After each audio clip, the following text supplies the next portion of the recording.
Hola, ¿cómo están? Yo soy Gisela Carlos Fregoso, soy profesora de la Universidad de Guadalajara, trabajo en el Departamento de Historia y este video es para hablar sobre si sí o no, perdón, dinamitar categorías como mestizo o mestizaje. En semanas recientes estuve con un grupo de colegas de diferentes partes de América Latina, entre ellos personas de Chile y de Argentina, en donde con uno de ellos tenía esta discusión si el término de mestizo, mestiza o mestizaje tenía que seguir usándose. Y esto salió a propósito de que, bueno, yo cuando me presento en distintos lugares de manera oral o de manera escrita en artículos, capítulos o en libros, yo digo que soy una mujer mestiza.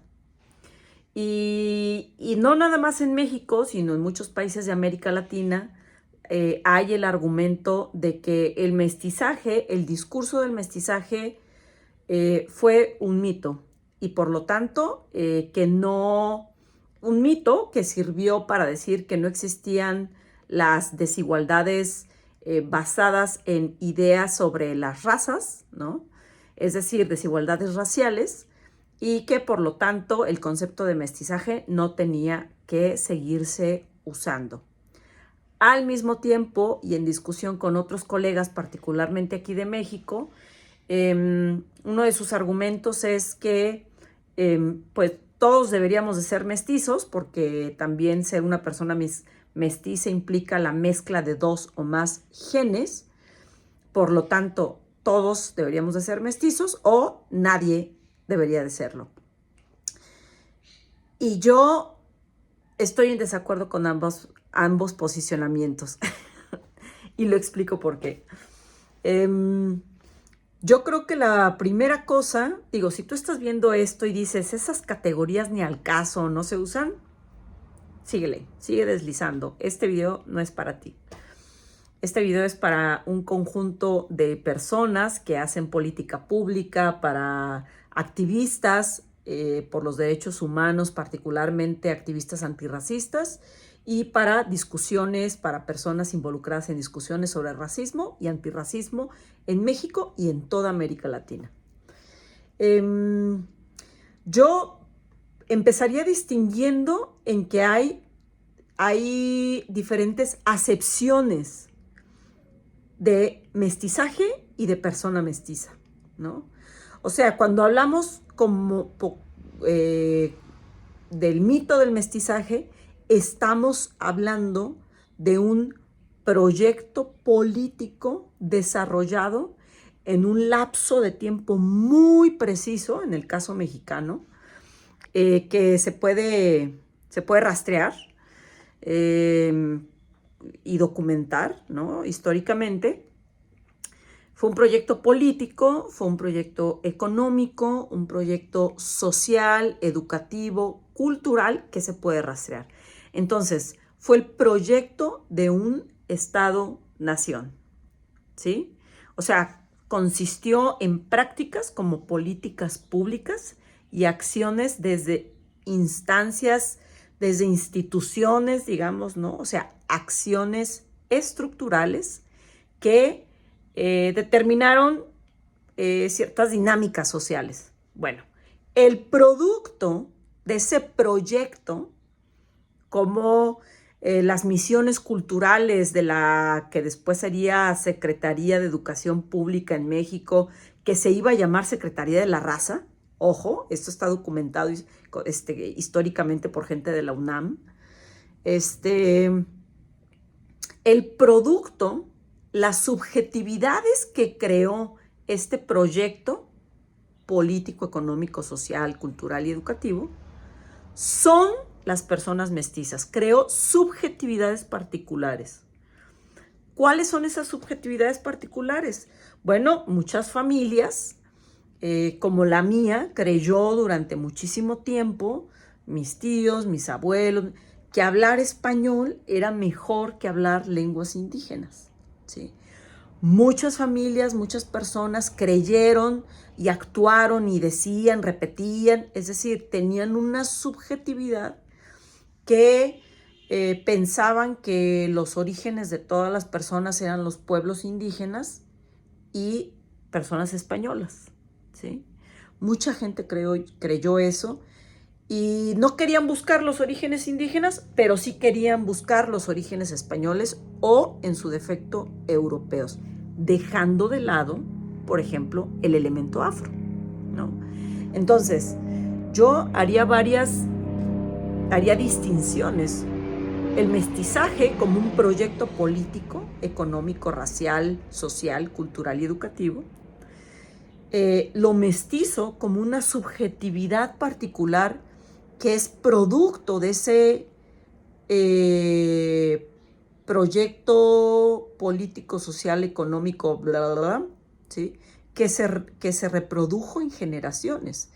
Mi mamá piensa así, sigue pensando así, mi abuela pensaba así, quizá mis abuelos pensaban así, mis tíos piensan así, ¿no? Pero no es de la nada, no es que se cayeron de la cama y se golpearon la cabeza, claro que no, ¿sí?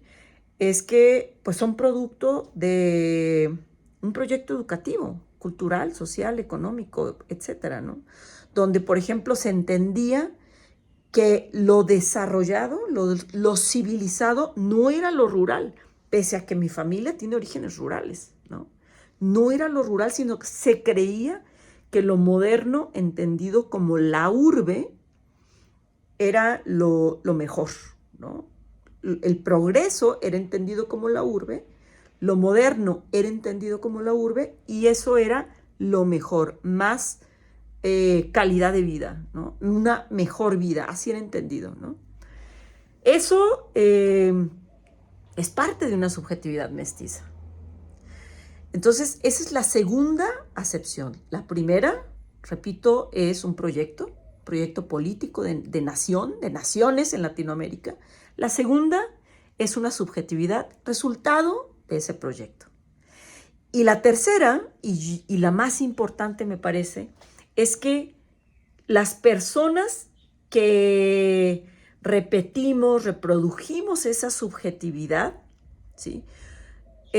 Nos permitió alcanzar ciertos escaños o posiciones sociales, que las posiciones sociales son relacionales. Si una persona es élite, es porque hay personas que no son élite y que sufren inequidades, ¿sí? Las relaciones de igualdad, de desigualdad, siempre son relacionales. Es como la identidad, ¿no?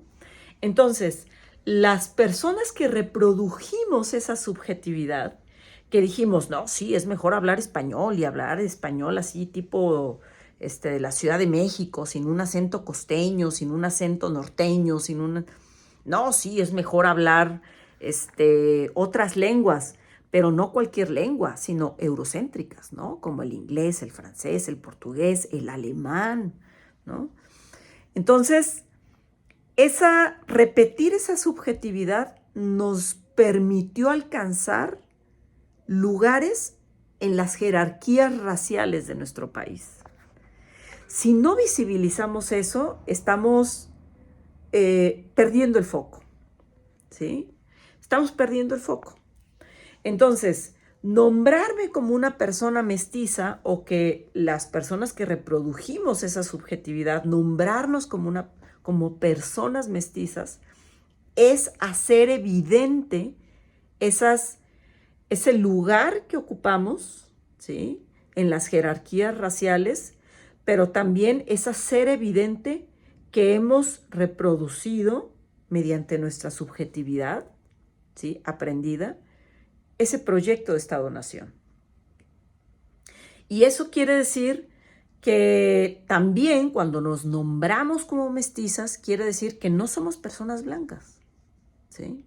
No somos personas blancas, pero tampoco vivimos la opresión, y esto es muy importante, tampoco vivimos la opresión que viven las personas indígenas y las personas negras o afros. De ahí la importancia de no perder, no soltar, ¿no?, la categoría de mestizaje o persona mestiza. Porque si la soltamos, entonces no nombramos todo esto que les digo. ¿Sí? Y lo que no se puede nombrar es difícil trabajarlo. ¿Sí? Lo que no se señala, no se nombra y no se evidencia, como por ejemplo las desigualdades, es difícil trabajarlas. Entonces, no, respondiendo un poco a esa conversación tenida con otros colegas, no, yo creo que no estoy a favor de abogar por dinamitar la categoría de mestizaje o mestizo, sino hay que regresarla y transformarla, porque las palabras no son estáticas. Eso nos lo enseñaron en clase de español desde la primaria, secundaria, preparatoria y universidad. Las palabras se pueden remantizar. ¿Sas? Ahí estamos. Saludos.